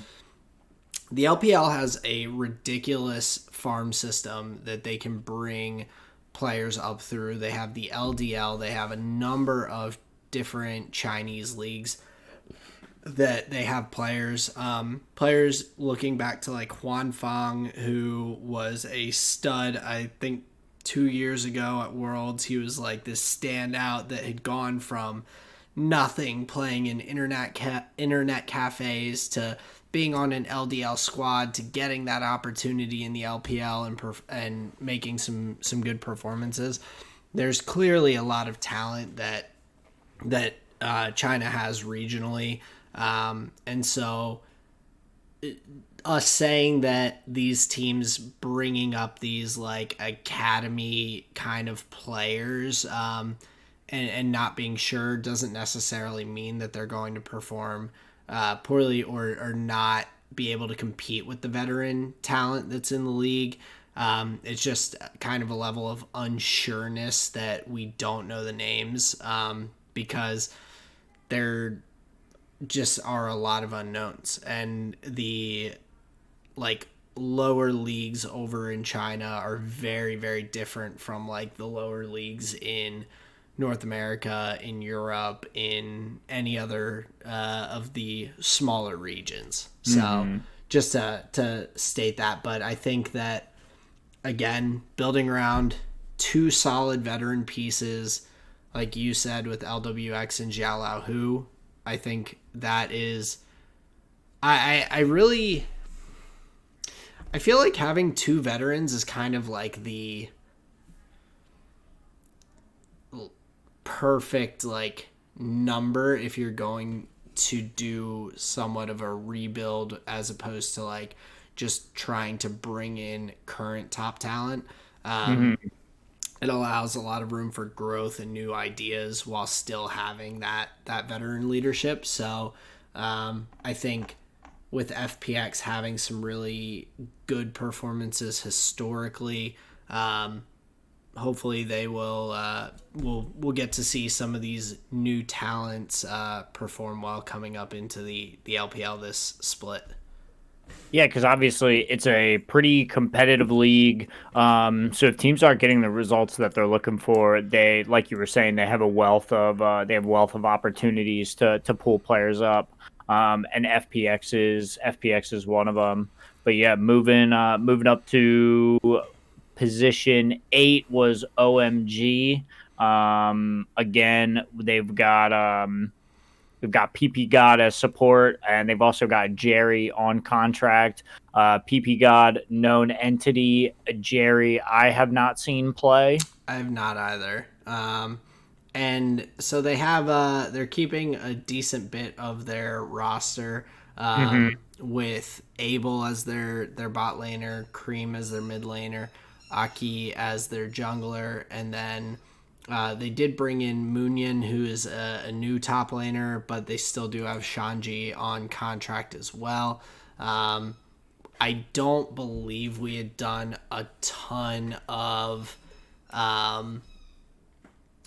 searching in terms or not searching like viewing of OMG last year I don't think we did at all. Kind of further down and didn't have there. I feel like there were always really good LPL matchups that we were looking at top of the table as opposed to OMG, but I think they have a lot of talent coming back. And so I wouldn't be surprised to see them kind of maintain where they're at in that top 10 of a large field of 17 teams, I think it is. So yeah, definitely looking for this roster to improve on the 8-8 that they ended up with at the end of the year last year. See if we can get that a little more on the positive side. But yeah, solid lineup going with the run it back mentality, as it were, here. Yeah, and so going over to the next team up the list, LNG. So they did end up making some pretty decent changes for their roster. So they brought in Zika as an additional top laner. They have Tarzan still in the jungle. They did go ahead and bring in Scout into the mid lane and ended up releasing Doinby, which I think Scout is a pretty good fit for the team. I think he is going to fill... we had talked about LNG, and with Doinby potentially leaving, I think I had said that Zhao Hu was the only person that I could think of that might fit, or maybe it was that Zhao Hu filled Doinby's old role, and I felt like he fit in well. I think Scout and Tarzan together, Korean mid-jungle duo, is going to be pretty exciting to watch. They're both super talented. Zika, another talented player. They still are, I think, officially waiting for a bot laner to be signed. So I don't believe we have the full lineup as of yet. But I expect LNG to more so than OMG to improve on their 8-8 record from last split, especially with having Scout coming into the mid lane. He's definitely shown to be an extremely talented player. So I'm looking forward to seeing how he ends up doing. Yeah, I think that's crazy having the resident mid laner from EDG coming over. I think that's going to be huge for them, and hopefully we'll be able to get some EDG level performances out of him. I think that's like a huge grab for LNG this year. Yeah, I definitely agree. It's I think exciting prospect, and like I said, with Tarzan being there, who is also a Korean jungler, who's been there for a couple years, that will probably acclimate Scout pretty quickly into the team. I think we can have some decently high expectations for them to kind of bounce back after the past year of being, I'd say, more on the mediocre end than what we expected them to be, probably. I think we, or at least for myself, with when they had Doonby, Light, Ale, Tarzan, and Lamau, I think there were higher expectations for them than what they ended up achieving for this past year. Yeah, I would definitely agree, but in a in a stacked field that was a lot to compete with, and I think they maybe didn't do so hot in the. I think the bottom lane is where they really struggled. I think there were a lot of really good duos last year, and it seems like they weren't really able to compete in that arena where they did have some other skilled players. Yeah. So it's I think they have room to improve for sure. But looking at the next team on the list, we've got Weibo Gaming, who I personally am looking at to potentially be the top team in the LPL. I think Really? at least top three in my opinion. Okay. Bringing in Xiaohu. I mean, they have almost an entirely new roster coming in. Only That is stacked. only maintaining the Shy, who's just like a no-name top laner in the LPL. Just the Shy, like Sure. a guy who's been consistently very, very good for a number of years. Bringing in Karsa in the jungle with Kenny Chan as a backup. Kenny Chan, who is coming from playing in China on Max, which I believe is one of the LDL teams, has been playing competitively since 2019. So definitely a someone that they'll be able to sub in relatively easily if they need to with Karsa, and someone who Karsa can, with his vast experience, probably help grow quite a bit. Xiaohu in the mid lane, Light in the bot lane, and Crisp coming in as well. Light, who just left LNG this past year, and then Crisp, who left Billy Gaming previously, was a player for FPX. So we've got a very, very veteran roster who I still find a lot of talent in. I don't think this is a retirement home roster. I think it is a very, very competitive looking roster.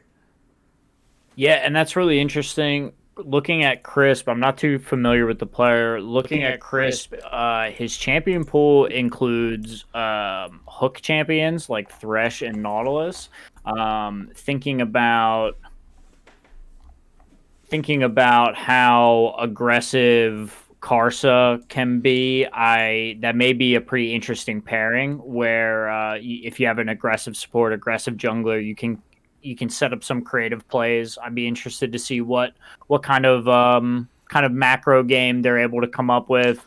And yeah, along 'cause with that, they also did bring in just a new coach. May not have heard of him, Easy Hoon. So Easy Hoon got brought in as their new coach. Gotcha. In just at the start of the year here. So they've got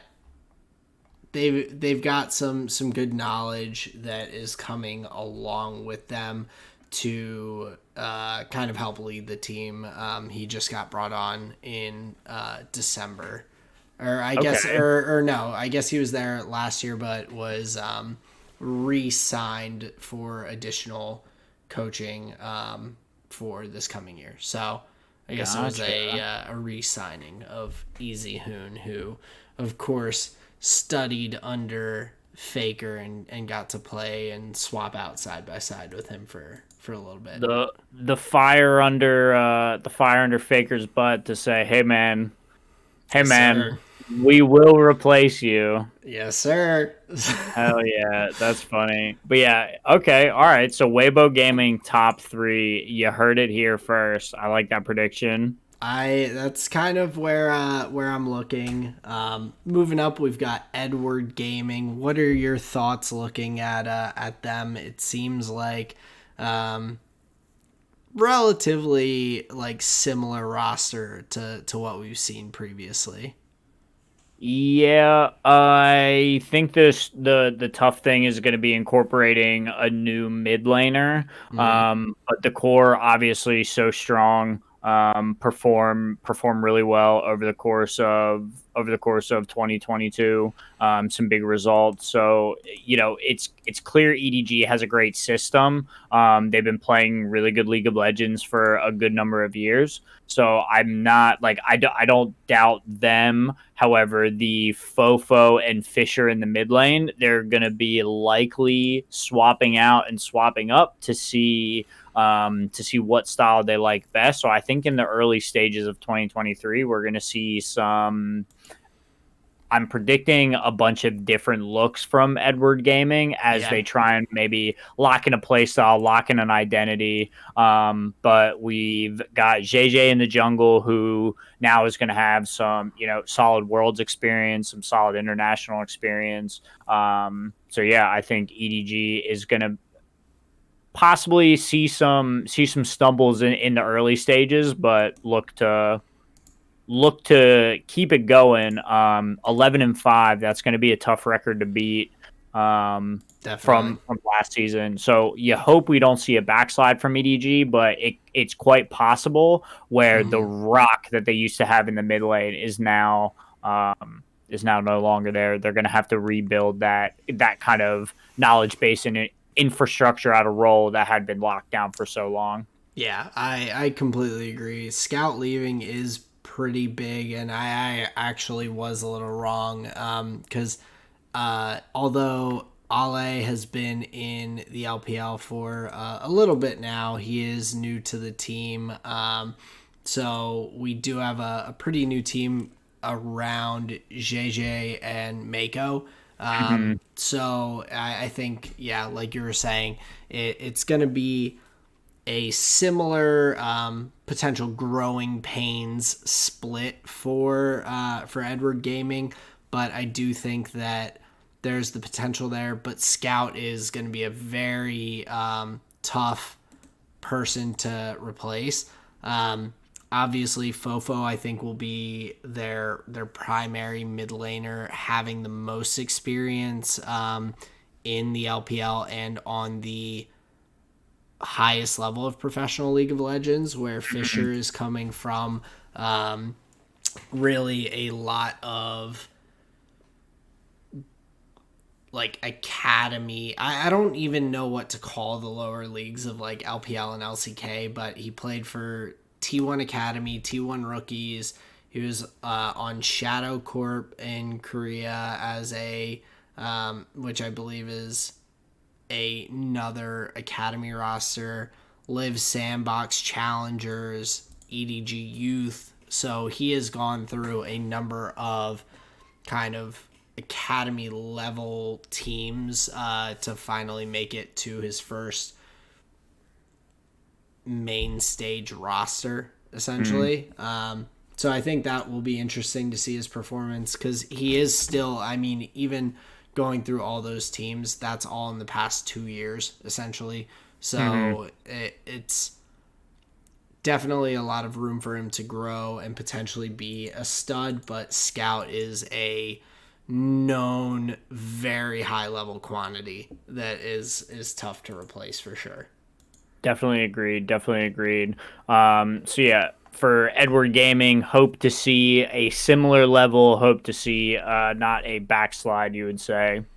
Yeah, and looking on up that top 10, RNG, we've got some changes there as well. Of course, we had Breathe come in before the summer split last year, but a change in the mid lane, a change in the support role. So we see Ming leave, we see Xiao Hu leave. So Angel coming into the mid lane and Bunny coming into the support role for RNG. Is that TSM Bunny Fufu? It is not. Yeah. But that would be pretty hilarious if it was. Just another example of a player leaving North America to go be super successful. Core JJ leaving Dignitas, going and winning a world championship, and then coming back to North America. Kind of insane, just kicking his feet up like, wild. All right, you fucking children. Wild. He saw dollar signs and came back, but but Angel has been around for a little bit. He played with Suning for a while, was with Weibo last year, and then now being brought on into that mid lane for RNG. And then we have Bunny, who has been with Royal Club RNG over the past couple of years, but I think this will be his first opportunity in a starting role outside of Demacia Cup games. So he's had a little bit of experience, but I think overall a very good roster. I think that you can expect them to be competing pretty well towards the top of the table. But I do. The spring split is always tough with new players meshing. I feel like I've said a similar thing for a number of these teams bringing in new talent and new players. A lot of it depends on figuring out the play style and if the meta fits their players. But I think maintaining Gala, Way, and Breathe, who have been there for a little bit, and Bunny coming up, that is a more set roster than a lot of the teams have. And so I think there's a good expectation for them coming into the spring split. Yeah, and to be fair, honestly, I just want to watch Wei play. He was probably one of the most exciting junglers in 2022, and maybe that was just because like Graves came back into the meta and it was like really powerful. He was using it really well. So maybe just like the meta worked really well for him. Either way, he's a super fun player to watch, and I'm excited to see, RNG, for him to be back in the black and gold jersey, because he was quite exciting to watch in 2022. Yeah, and I'll have to do a little meta research, but I mean, for someone like him, I do have expectations to be able to adjust to the meta, Sure. and fit pretty well, kind of wherever needed based on how well he's performed over the past couple of years. Moving up to Victory Ninjas in Pajamas. They've kind of maintained a pretty similar roster, like we were saying.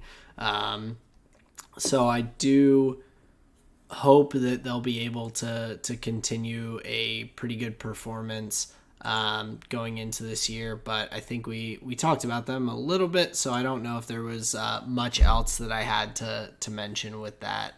Yeah, I didn't have much to add. We hit the main topics when we were talking about them with changing to NIP. So yeah, we can move on up to JD Gaming. This is roster pretty known quantity, pretty known entity. 369, Kanabi, Knight. And they've got pretty damn good known quantity. Yeah, I would say so. They've got LZQ on the roster as a mid lane sub, but then you just have Ruler missing as their bottom lane. Just Ruler. Really solid performances from all of these players. And yeah, I think going into 2023 we can expect similar results that the squad had in at the end of last year, going 14-2. Definitely. I think they made improvements in a number of areas. bringing in Knight in the mid lane to replace Yagao, who left for Billy Gaming, I think, and also Ruler coming in to replace Hope. Those are two upgrades, in my opinion, to an already very, very good roster. So I do have pretty high expectations for them to kind of be top of the table and competing with our first place finishers from LPL Summer last year of Top Esports, who similarly have not made many changes, but have made an upgrade kind of in a very needed position, upgrade or at least comparable trade, bringing in Rookie to replace Knight. So yeah, I'm curious. That's likely just like a play style thing. I don't know if either of them is like necessarily better than the other. Right, it might be a lateral transition, but when you're in first place, a lateral shift is not a bad place to be at. So. Yeah, so again, I think looking for some pretty stellar results from Top Esports, and yeah, likely not change a not broken thing. Yeah, if it ain't broke, don't fix it. We've got some pretty good matchups in this first week that I'm looking forward to. We're gonna get to see RNG play OMG here in week 1. We're going to have Billy Gaming versus JDG. That's another one that I'm looking forward to in the coming days. So, and then of course, seeing the new old Ninjas in Pajamas roster coming in. Even though they're playing Ultra Prime, who has not been a super competitive team, I think it will be just interesting to see kind of how they shake out in the new roster, new team organization and all. So yeah, being traditionally a European organization, I'm curious what the staff, what the infrastructure is going to be like, and if any of that will be like reflected from the players or in the player, if they're just going to be locked in, ready to go. I hope that's the case. But yeah, you said they're playing against Ultra Prime first week. So it might be a pretty good start for them to hopefully come in, get their bearings around them a little bit against a team that was not extremely competitive last year. Sure. But yeah, looking forward to the start of the LPL season. Just talking about here, like we had said, top 10 teams, couple of the new rosters, some of the swaps and shifts that have gone on. But yeah, like Aaron said, LPL starts in 2 days. I'm excited for it, sir.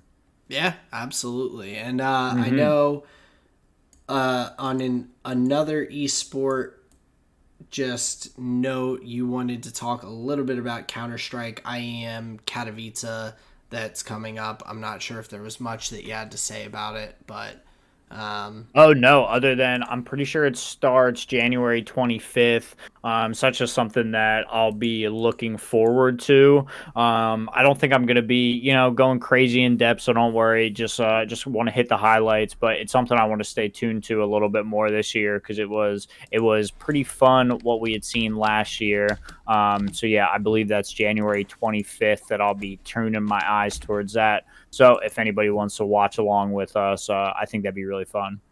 Awesome. Sounds like a good time. I will be tuning in as well with you, so we'll have some good content to talk about. But were there any other notes you wanted to hit before we move right along? No, I don't think so. We've been down in the weeds here of the LPL squads and their rosters. Let's take us back out to a little bit of casual town. Aaron, give me your flavor of the week here. Let's get these people out of here. Sounds good. I will. I'll start off with my food this week. So it was actually it was gonna be brunch from this past weekend. Colleen had some of her girlfriends over. There were 3 little babies toddling around our apartment while we were hanging out, drinking Bloody Marys, mimosas, and having some good food. But tonight we actually ended up making some homemade poke bowls with some salmon, mango, cucumber, avocado, and rice. It was really good. So it topped my list for the past week. My music, so Colleen wanted a vinyl for herself to go ahead and play. And so I picked up one for myself as well while I was getting hers. So she wanted Folklore, so we picked up that Taylor Swift album. But along with it, I would be remiss not to get something good for myself, and ended up getting Good Kid, Mad City on vinyl. I haven't listened to it on vinyl quite yet. We just got it in the mail last week. But I'm looking forward to playing that and enjoying that on vinyl. We did get to listen to Folklore on vinyl during girl brunch, so it was nice. So it was good times. Whose duty was it to flip the record? Nice. Yeah, I was there on like ancillary or auxiliary like duty, just helping. Yeah, the towel over the wrist. Helping out, making sure that Senna didn't bowl over any little toddlers, which she tried to do way too many times. I was like, girl, you got to chill. She was excited to have people on her level. So it was a little tough to control. So Good Kid, Mad City, I'm looking forward to listening to on vinyl.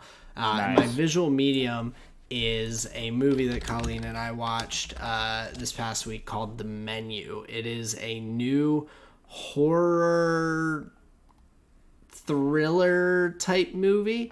Gotcha. With the Queen's Gambit, right? Yep. So Queen's Gambit girl, along with Mr. Voldemort himself, Ralph Fiennes. And so that is on HBO and I believe Hulu as well. But it is a very interesting movie. I don't want to go too into it, but essentially it's a number of people that are boated out to a private island that hosts a restaurant that was founded by an angel investor. All of the chefs, all of the sous chefs, everyone lives on the island, and the gentleman who played Voldemort is the main chef for the restaurant. And so how do they get the people for the meals? So they don't actually. I was surprised. All right. Spoiler alert, no cannibalism. Like, dude, you would have thought hard. I did the entire time. I was waiting for it. I took the bait. No, I was like, I thought that was the one thing that I was like waiting for that they didn't have. But so different twist. I'll stop prying. Go ahead. Different twist. Good movie. Definitely would recommend. So Colleen's brother and sister-in-law gave it a 3.5 out of 5. I would give it a 4 out of 5. I think that there were, just based on purely, enjoyed the movie a lot, but there were just some like plot arcs that were not laid out as well as they could have been. But overall, I enjoyed the movie quite a bit, so I would recommend it. The Menu, check it out. That is my flavor of the week. Nice. Well, I'll hit you with my movie, Denis Villeneuve. I don't know if that's how you pronounce it, but he's fucking French. His film Sicario with Emily Blunt. You should know how to say that name. It's Villeneuve. Like is that how you say it? Villeneuve? Jacques Villeneuve. Oh, there you go. Sorry. See, but he's French Canadian. I think Jacques Villeneuve is also. Okay, gotcha. I'll take your word for it. But no, Um, so Sicario, have you ever seen it? Sicario, I have not. Dude, it's wild. It's got Benicio del Toro, Emily Blunt, and Josh Ooh, Brolin in it, and okay. it's like a drama exploring the life of somebody involved like in the war in Mexico, and Ooh, boy, is it intense. Benicio del Toro's acting is fucking mwah. It is beautiful. There's black box elements where like you don't have all of the information. You that's actually something I don't. would enjoy. I would Yeah, like you actually that. don't like end the film with all the information, so you're left with this feeling of just like, oh, that's kind of dirty. So Sicario, really good film, really well done. Me and Sarah really enjoyed it. Nice. Our food here for the week. Me and my parents had me and Sarah down to the house. We picked up from some food from a local pizza place that they really enjoy. Brought it down, and the whole time they were just laughing, like, "Oh, you thought you were gonna get a home cooked meal? No, we just order in. Like, you guys do this, and like, oh, we're just slobs. We just get." And we're like, "No, no, no, it's fine." Oh, But yeah, absolutely. Yeah, yeah, it was nothing just wrong super with that. enjoyable. Yeah, exactly. But for whatever reason, my dad thinks we require like a home cooked meal or whatever every time. Well, when Um, Sarah is like cooking these fucking phenomenal dishes, it's like yeah, I guess I can understand where they're coming from, being like, "Yeah, sorry, we aren't mixing it up every other day." But yeah, the expectation is pretty high.